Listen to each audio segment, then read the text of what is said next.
Some people can receive a blessing from the Lord and come up in their standards and still maintain their focus. Other people, the moment they get 2 nickels and a dime, they start acting like strangers you never knew before. They just cannot handle the blessing of the Lord. One good blessing and they can't speak to anybody, and one good blessing and they're shaking your hand with 3 fingers out.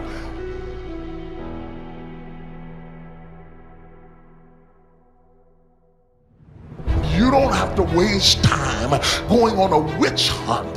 You don't have to chase down rumors. You don't have to chase down gossip. You don't have to change anybody's mind about you. You don't have to change their attitude. Your blessing is not predicated upon anybody else's opinion. The only thing you have to worry about is not cursing yourself. One of the things that I believe can destroy your family, your organization, your existence, is to allow a toxic person to come in unaware. Here's what I believe to be true. Hateful people are simply hurt people. I believe with all my heart. People who are hateful are people who have been hurt. And guess what? The problem with hurt people is they do what? They hurt people. You should surround yourself with people who genuinely want the best for you. And if the people around you are not supporting you in your endeavors, and they put you down and they punish you for your virtues, or even punish you too intensely for your faults, and fail to reward you when you're doing what you should be doing, that there comes a point where you would be better off finding someone who is actually on your side. And that can even be the case with family members, although of course that's a very difficult decision to make. But sometimes people do have the misfortune of being tangled up with family members who are operating in a manner that's so counterproductive to their health that it's better for them, despite the pain, to cease communication with them. See, a lot of folk won't let you forget what you used to do or what you have done, what mistakes you've made. All of us have made some mistakes in life. All of us have done some things that if we had them to do over again, we wouldn't do it again. There are a lot of things that if I had it to do over again, if I knew then what I know now, I would have done it differently. Well, it didn't happen that way. And that's what you call life. I didn't do it like that. Oh, you don't want me to live that down, huh? You want to keep on putting that in my face about what I did. Guess what? I'm not interested. That's what I did then. Won't do it today, so you are picking on an innocent man. There are people that do not want you to lift your head and to walk proudly in this life. What they will say to you is, hey, don't you remember what you did back then?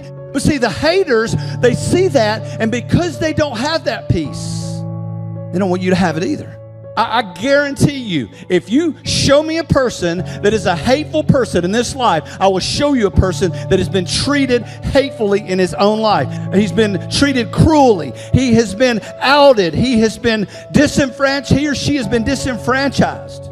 But I would say, even if you don't like the idea of removing the toxic people in your life, you should certainly endeavor to surround yourself with the sorts of people that you would want to surround someone that you regarded as your friend or loved one. So you need to extend the same courtesy to yourself, especially to the part of yourself that's striving upward, that you would to someone that you cared for.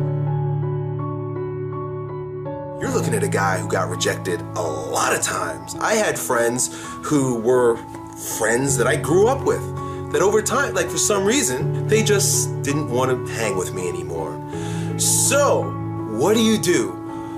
Well, I can only tell you what I did. I got busy working on becoming a stronger version of myself.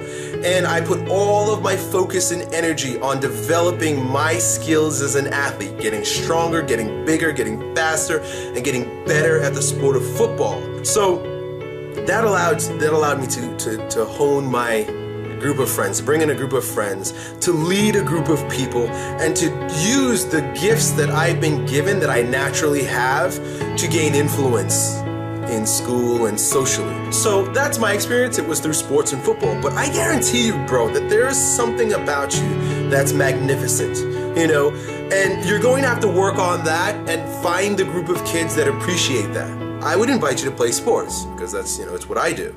But if that's not your inclination, find a group.